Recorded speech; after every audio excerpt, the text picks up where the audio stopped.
Tiga remaja cantik yang berasal dari sebuah kota kecil yang bernama Alcacer dilaporkan menghilang pada 13 November 1992. 75 hari kemudian setelah mereka menghilang, dua peternak lebah yang sedang ingin mengambil sarang lebah mereka di daerah perbukitan tanpa sengaja melihat satu tangan yang muncul dari permukaan tanah.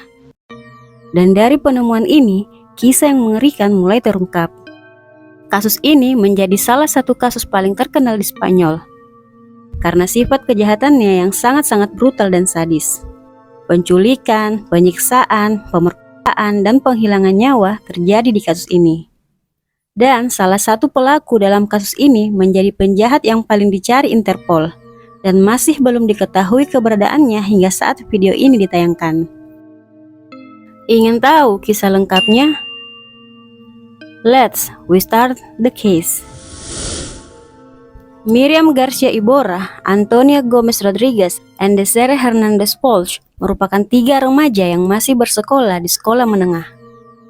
Mereka adalah sahabat dan sama-sama berasal dari kota Alcacer, sebuah kota kecil yang ada di provinsi Valencia, Spanyol. Meskipun lahir di kota Valencia, ketiga gadis ini tumbuh besar di Alcacer. Miriam Garcia Iborra, 14 tahun, lahir pada 28 Juli 1978, merupakan anak pertama dari tiga bersaudara. Miriam adalah gadis yang cantik. Rambutnya berwarna coklat muda dan memiliki mata yang berwarna biru. Miriam adalah gadis yang pemalu dan pendiam, dan dia memiliki passion di balad dan puisi. Setelah tamat sekolah, dia berencana melanjutkan pendidikannya di LA Florida Institute. Desiree Hernandez Folch, biasa dipanggil Desiree, lahir di bulan Februari 1978. Dia berusia 14 tahun saat itu. Desiree sangat berbakat di bidang olahraga. Dia mengikuti banyak perlombaan dan sering menjadi juara pertama atau kedua. Hobi favoritnya adalah bermain skating, yang biasa ia lakukan di sekitar area Alcacer. Antonia Gomez Rodriguez, atau biasa dipanggil Tony, lahir pada tanggal 25 Mei 1977. Saat itu, dia berusia 15 tahun. Saat itu, di tahun 1992, Tony sedang menunggu usianya cukup 16 tahun agar dia bisa mulai bekerja dan bisa menghasilkan uang sendiri. Dan Tony merupakan anak yang selalu memberitahukan keadaannya kepada orang-orang di rumahnya. Pada 13 November 1992, Miriam dan tiga teman lainnya berniat ke acara penggalangan dana yang diadakan teman-teman sekelas mereka untuk perjalanan kelas di akhir tahun ajaran. Acara tersebut diadakan di sebuah klub malam yang bernama Cooler. Cooler adalah sebuah diskotik populer yang berlokasi di pinggiran kota Picasen, berjarak beberapa kilometer dari pusat kota Alcacer. Untuk ke sana diperlukan beberapa menit jika menggunakan mobil atau motor, dan diperlukan sekitar setengah jam jika ditempuh dengan berjalan kaki. Miriam, Tony, dan Desiree menuju rumah temannya yang bernama Esther Diaz Martinez agar sama-sama ke klub tersebut. Tapi Esther tidak bisa ikut karena saat itu dia sedang flu. Sebenarnya Miriam juga sudah meminta ayahnya untuk mengantar mereka ke klub tersebut. Tapi sayang, sang ayah, Fernando Garcia, juga sedang terkena flu dan hanya bisa berbaring di tempat tidurnya. Karena hal itu, ketiga remaja ini sepakat untuk melakukan hitchhiking, seperti yang telah mereka lakukan di musim panas lalu. Hitchhiking adalah kegiatan menumpang yang biasa dilakukan oleh orang asing untuk menumpang mobil ke tujuan mereka. Biasanya kegiatan ini gratis, tapi kadang juga berbayar. Pada pukul 8 sore, Miriam, Tony, dan Desiree berangkat dari rumah Esther menuju ke Cooler. Di tengah perjalanan, ketiga remaja tersebut bertemu dengan sepasang suami istri dari kota Alcacer yang memberi mereka tumpangan. Namun, karena sesuatu hal, ketiga gadis tersebut diturunkan di sebuah pompa bensin sekitar kota Picasen. Dan disinilah terakhir kali Miriam, Tony, dan Desiree terlihat sebelum mereka menghilang. Keesokan harinya, keluarga Miriam, Tony, dan Desiree mulai khawatir karena anak-anak mereka tidak pulang ke rumah dan tidak ada kabar. Sebelumnya, para orang tua mengira anak mereka menginap di salah satu rumah gadis tersebut. Namun, setelah dikonfirmasi, baik keluarga Miriam, Desiree, dan Tony mengatakan tidak ada satupun dari mereka yang menginap. Keluarga yang semakin khawatir memutuskan untuk melapor kepada pihak berwajib, di mana setelah itu pencarian yang intensif mulai dilakukan untuk menemukan mereka. Brosur-brosur yang membuat gambar ketiga gadis tersebut dibagikan. Banyak informasi-informasi diterima pihak berwajib. Pencarian diperluas hingga ke negara-negara tetangga. Berita ini juga selalu menjadi topik utama di media-media Spanyol saat itu. Namun, ketiga gadis tersebut tetap belum ditemukan. Ayah Miriam, Fernando Garcia, memutuskan berhenti bekerja untuk fokus mencari putrinya, namun tetap tidak membuahkan hasil. Hari, minggu, dan bulan berlalu, hingga tepat 75 hari setelah mereka menghilang, pada 27 Januari 1993, dua peternak lebah bernama Gabriel Aquina Gonzalez dan Jose Salah menemukan 3 tubuh tidak bernyawa tertimbun di satu kuburan dangkal, di mana 3 tubuh tersebut kemudian diidentifikasi sebagai tubuh Miriam, Tony, dan Desiree.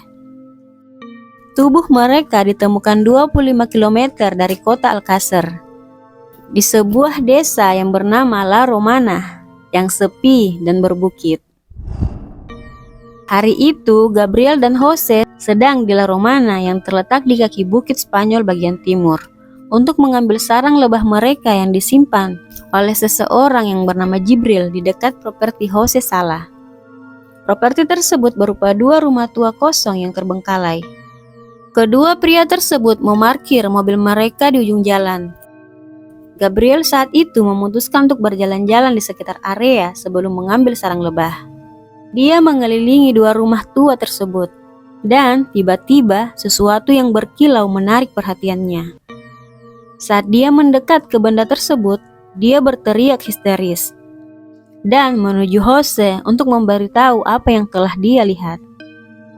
Jose dan Gabriel dengan hati-hati mendekati hal tersebut. Lalu dengan suatu benda, Jose mencoba menyingkirkan ranting-ranting dan semak-semak yang menutupi suatu lubang. Dan terlihatlah benda berkilau itu adalah sebuah jam, tapi jam itu masih terpakai di tangan seseorang, yang berarti mereka menemukan jasad di saat itu. Gabriel dan Jose segera melaporkan hal tersebut ke pihak berwajib. Polisi saat itu menemukan 3 jasad yang sedang dalam proses pembusukan, ditumpuk dalam satu lubang. Jasad-jasad tersebut dikeluarkan dari lubang dengan benda semacam karpet membungkus tubuh mereka. Kondisi jasad saat itu sangat memprihatinkan, di mana ditemukan 2 gadis yang telah dipisah kepalanya, dan tangan mereka terlihat diikat ke belakang dengan menggunakan tali hitam.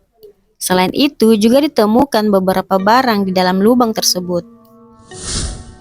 Hasil otopsi mereka tidak akan saya jelaskan terlalu rinci untuk menghormati para korban. Saat itu, Miriam, Tony, dan Desiree dilecehkan sebelum tewas. Ketiga gadis tersebut didor hingga tewas, dan para gadis tangannya masih terikat. Desiree dan Tony kepalanya telah dipisah dari tubuhnya. Tony meninggal karena luka tembak di tengkorak. Desiree di dadanya ada bagian yang dipotong dengan benda yang tajam, serta satu tangannya ditekuk tidak wajar, dan ada luka tusuk di punggungnya. Kondisi Miriam berbeda dengan korban lain. Dia diduga mengalami pemukulan secara sadis, karena dia kehilangan banyak gigi. Di area kewanitaan Miriam terdapat luka-luka yang terjadi sebelum tewas dan setelah tewas, serta satu tangannya hilang dan tidak pernah ditemukan.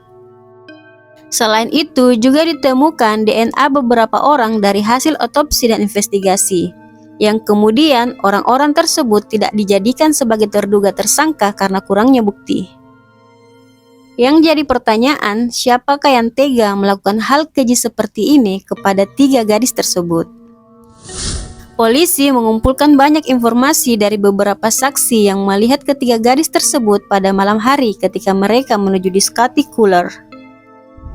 Ada satu saksi bernama Maria Dolores Badal Soria yang mengatakan dia melihat gadis-gadis tersebut berjalan di sekitar rumahnya di Picasen.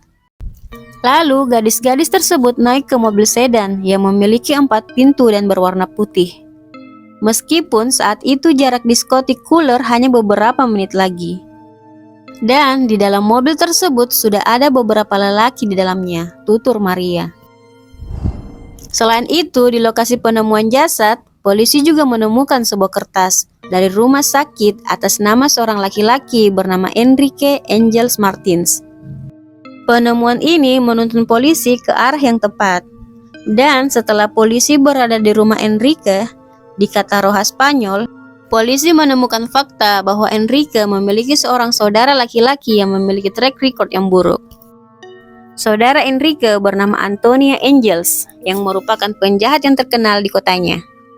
Antonio lahir pada Juni 1966.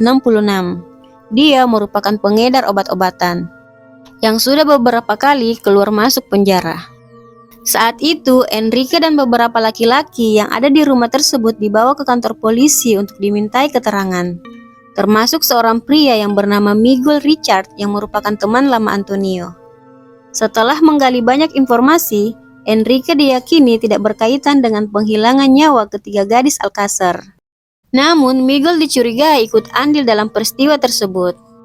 Karena Miguel adalah sang pemilik mobil Opel Corsa berwarna putih yang diduga ditumpangi para gadis saat itu.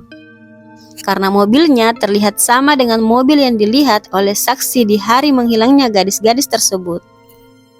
Serta di sekitar lokasi kejadian, polisi menemukan satu sarung tangan milik Miguel. Menurut pengakuan Miguel, dia mengaku berkontribusi dalam penghilangan nyawa ketiga gadis Alcázar. Menurut Miguel, beginilah kronologi kejadiannya. Saat itu 13 November 1992, malam hari sekitar pukul 8, Antonio dan Miguel memberi tumpangan kepada para gadis di pompa bensin. Dan para gadis menerima tawaran tersebut. Mobil kemudian melaju, namun bukannya mengantar mereka ke diskotik yang dimaksud, para pria malah membawa mereka melaju melalui diskotik. Sehingga para gadis mulai histeris. Dan saat itu Antonio yang jengkel memukul mulut salah satu gadis dengan senjata hingga beberapa giginya patah. Lalu gadis-gadis tersebut dibawa ke tempat yang akan menjadi saksi bisu betapa sadis dan kejamnya perlakuan Antonio dan Miguel. Saat itu sesampainya di bangunan tua di La Romana, Antonio dan Miguel merudah paksa dua gadis. Setelah itu mereka pergi untuk membeli makanan. Sepulangnya, mereka kembali merudah paksa gadis ketiga. Lalu, di tengah malam setelah terjadi berbagai macam penyiksaan, ketiga gadis tersebut dipaksa berjalan keluar dari rumah ke lubang yang sudah digali sebelumnya di sekitar lokasi. Lalu, penyiksaan terhadap para gadis berlanjut. Kemudian, Antonio mengakhiri nyawa mereka dengan cara didor satu persatu. Setelah itu, mereka dikubur di kuburan dangkal di La Romana. Meskipun Miguel mengatakan kekejian itu terjadi di rumah tua yang ada di La Romana, namun polisi tidak mempercayainya karena tidak ada ditemukan bukti-bukti yang mendukung adanya penyiksaan, perudah paksaan, dan penghilangan nyawa di sana. Polisi yakin La Romana hanyalah tempat di mana jasad gadis-gadis dikubur, dan tempat nyawa mereka dihilangkan bukanlah di tempat tersebut, tapi di tempat lain. Meskipun ada dua tersangka dalam kasus ini, namun hanya Miguel Richard yang menerima hukuman karena Antonio Angels berhasil melarikan diri saat polisi ingin menangkapnya. Menurut rumor yang beredar, Antonio melarikan diri ke Brazil. Namun ada rumor lain yang menyatakan bahwa saat mencoba melarikan diri lewat jalur laut, Antonio yang melompat ke laut untuk menghindari polisi saat itu diperkirakan tewas tenggelam. Namun jasadnya tidak pernah ditemukan. Ada juga rumor yang menyatakan bahwa Antonio sebenarnya telah diakhiri nyawanya di Spanyol. Namun lagi-lagi jasadnya tidak pernah ditemukan. Tidak diketahui apa yang sebenarnya terjadi pada Antonio. Apakah dia telah tewas atau masih hidup dan sedang dalam persembunyiannya. Yang pasti hingga detik ini dia masih menjadi buronan yang paling dicari di Spanyol. karena penculikan, perbudakan paksaan, penghilangan nyawa, penguburan ilegal, dan kepemilikan senjata ilegal. Pada September 1997, Miguel Richard yang lahir pada September 1969 dinyatakan bersalah atas pembunuhan 3 gadis Alcázar. Dan dia dijatuhi hukuman 170 tahun penjara saat usianya 28 tahun. Namun hukuman Miguel dikurangi menjadi 21 tahun setelah pengadilan Uni Eropa memutuskan bahwa hukuman tanpa batas terlalu kejam dan keras. Pada 29 November 2013, Miguel Richard dibebaskan dari penjara. Tak lama setelah dibebaskan, Miguel menghilang dari sorotan. Dan setelah tinggal beberapa waktu di selatan Prancis, pada tahun 2020, Miguel muncul di Madrid ketika dia diidentifikasi oleh polisi saat mencoba membeli narkoba. Well, bagaimana menurut kalian tentang kasus kali ini? Apakah Antonio sudah tewas atau masih hidup? Silahkan beri komentar di bawah. Jika kalian suka video ini, silahkan klik tombol like-nya dan subscribe-nya, agar kalian bisa tahu kasus kriminal lain dari berbagai negara di channel aku. Semoga dari kasus ini kita bisa mengambil hal positif dan hikmah. Jangan mudah percaya pada orang yang baru Anda kenali, meskipun mereka menawari kalian sesuatu. Lebih baik ditolak, dan selalulah berhati-hati dimanapun kalian berada. Thanks for watching, and see you in my next video.